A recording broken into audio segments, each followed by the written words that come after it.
তুমি আমার মেয়েকে নির্যাতন করেছো, তোমাকে আমি জেলের ভাত খাওয়াবো। তুমি জানো দিয়াজি আমার বন্ধু, একসাথে পড়াশোনা করেছি। কোথায় কোথায় আমার মেয়ে? কি করেছো তাকে? আরে আব্বা, আপনি কি উল্টাপাল্টা কথা বলতেছেন? আপনার মেয়েরে আমি কিছুই করিনি। আপনি আপনার মেয়েরে যে জিজ্ঞেস করেন। কিছু করনি না? কিছু করনি? আমি সব শুনেছি। দাঁড়াও দাঁড়াও, আমার মেয়েকে জিজ্ঞেস করলে সব তথ্য বেরো যাবে। সরো।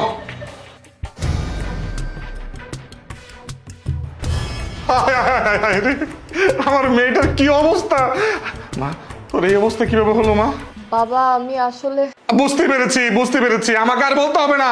এই যে বদমাসটা আছে না, এই বদমাসটা তোকে মেরে ফেলার চিন্তা ভাবনা করতেছে। বাবা তুমি আমার কথাটা একটু শোনো। তোর আর কোনো কথা বলতে হবে না, তোর কোনো কথা বলতে হবে না, আমি সব বুঝেছি। এই যে গাধাটা আছে না, এই গাধাটার কাছে বিয়ে দিয়ে আমি সর্বনাশ করেছি। আজকে আমার এই ফুলের মতো মেয়েটার গলার মধ্যে কি একটা অবস্থা হয়েছে। আর আমি যাকে একটা ফুলের টোকা দিতাম না, আজকে এই বদমাইশটা আমার মেয়েটাকে মেরে ফেলার চিন্তা ভাবনা করতেছে। ওই কি করেছিস আমার মেয়েটাকে? বাবা তুমি ভুল করতেছো। মেঘ তুমি বাবাকে বলো না কি হয়েছে। আর কথা বলিস না। এই এই বদমাইশ, কি করেছিস আমার মেয়েকে? বল। আমার কি দোষ? ফ্যানে একটু প্রবলেম হয়েছে, আপনার মেয়ে বললো ফ্যানটা সারতে। তো আমি ফ্যানটা সারতে গিয়ে দেখি যে হাত দিয়ে ধরতে পারতেছি না, এতটুকু উপরে আছে। তো সে বললো যে একটা চেয়ার দিয়ে ওঠা। আমি বললাম যে না, খাটের উপরে চেয়ার দিলে ব্যালেন্স করতে পারবে না। সে আমারে বলতেছে আমি তো চেয়ারটা ধরতেছি, তোমার ভয় নাই। সে সুন্দর করে চেয়ারটা এমন করে ধরে রাখছে। আমি উপরে উঠছি, এরকম করতেছে। আমি বলতেছি ভালো করে ধরা, নাহলে তো আমি পড়ে যাব। সে আমারে বলতেছে হ্যাঁ পড়বা না, আমি ধরছি। এরকম করতে করতে ঠাস করে আমি নিচে পড়ে গেছি। পড়ার পরে দেখি সে আমার নিচে। আপনি বলেন আমার কি দোষ? এই তো তুই তো এই বলেই শেষ। আমার মেয়ের অবস্থা। আচ্ছা, তুমি যদি ফ্যান ঠিক করতে গিয়ে পড়ে যাও, তাহলে আমার মেয়ের অবস্থা হলো কিভাবে? তোমার তো কিছু হলো না। তুমি নিশ্চয়ই ইচ্ছা করে আমার মেয়েটাকে মেরে ফেলার জন্য তুমি এই কাজটা করেছো, তাই না? এত সন্দেহ করেন আপনি? আরে শ্বশুর আব্বা, এত সন্দেহ করে লাভ আছে? আপনি তো আপনার মেয়ের জিজ্ঞেস করলেই হয় যে আমি তারে কোনো নির্যাতন করছি নাকি সে নিজেই পড়ে গেছে। তারপরে মা, তুই সত্য করে বল। আমি তোর বাবা, তুই কোনো চিন্তা করিস না, তুই আমাকে বল আসলে ঘটনাটা কি হয়েছে। আমি প্রয়োজনে ওকে জেল খাটাবো, আমি এক্ষুনি পুলিশে খবর দেবো।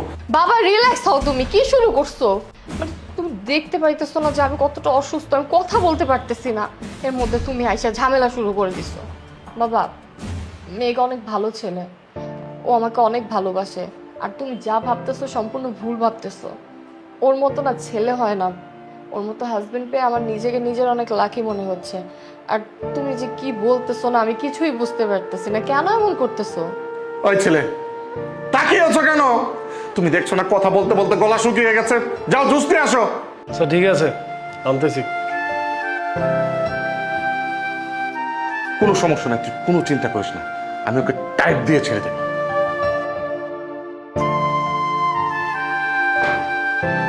এই যে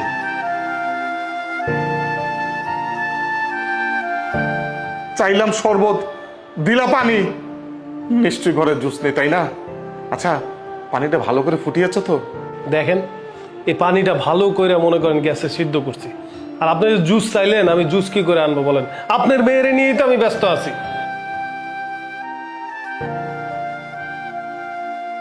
আরে, আমি সব বুঝতে পেরেছি। এই ঘরে জুস নেই, জুসের বোতল পানি দিচ্ছে। আমার মেয়েটার কতই না কষ্ট হচ্ছে, তাই না মা? আচ্ছা মা, তোকে ঠিক মতো খাবার দাবার দিচ্ছে তো? খাচ্ছিস তো তুই? তোমার কি মনে হচ্ছে বাবা? ও ঠিকঠাক মতোই খেয়াল রাখে, আমাকে ঠিক মতোই খাওয়াই দিই। আর আমি ভালোই খাবার দাবার খাচ্ছি। যত্ন আত্মীয় নমুনায় দেখছি আমার মেয়েটাকে অসুস্থ বানিয়ে ঘরে ফেলে রেখেছে। মারে, ঘরে ফ্রিজে ফল টল আছে কিছু? হ্যাঁ বাবা, ফল আছে। আর ও আমার ভালোই টেক কেয়ার করতেছে। তুমি শুধু টেনশন করতেছো। আই থামো। ওই ছেলে, এবং দাঁড়িয়ে আছো কেন? যাও ফল কেটে নিয়ে এসো। আশ্চর্য, আপনার কি মনে হয় আমি কাজের ছেলে? আমার মুখে মুখে কথা বলছো বেয়াদব কোথাকার! আমি যেটা বলছি সেটা শোনো, যাও নিয়ে আসো। আচ্ছা ঠিক আছে। বাবা আরে তুই কোনো চিন্তা করিস না, আমি জানি না ম্যাক খুবই ভালো ছেলে, তারপরেও শ্বশুর হিসাবে জামাকে একটু টাইট দিয়ে রাখা, এই আর কি।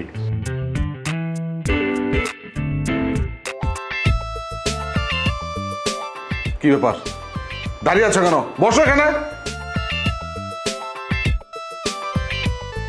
খান। আমার কি টাকা পয়সার অভাব পড়েছে যে আমি হাত দিয়ে ফল খাবো? খাইয়ে দাও। আশ্চর্য ব্যাপার, আপনি বুড়ো মানুষ, আপনাকে আমি ফল খাইয়ে দেবো? আহ, আরে নেকা, কিছুই বোঝে না। আরে আমি তো আমার কথা বলিনি, আমি বলেছি তোমার বউকে একটু যত্ন আস্তি করো, ওকে খাইয়ে দাও।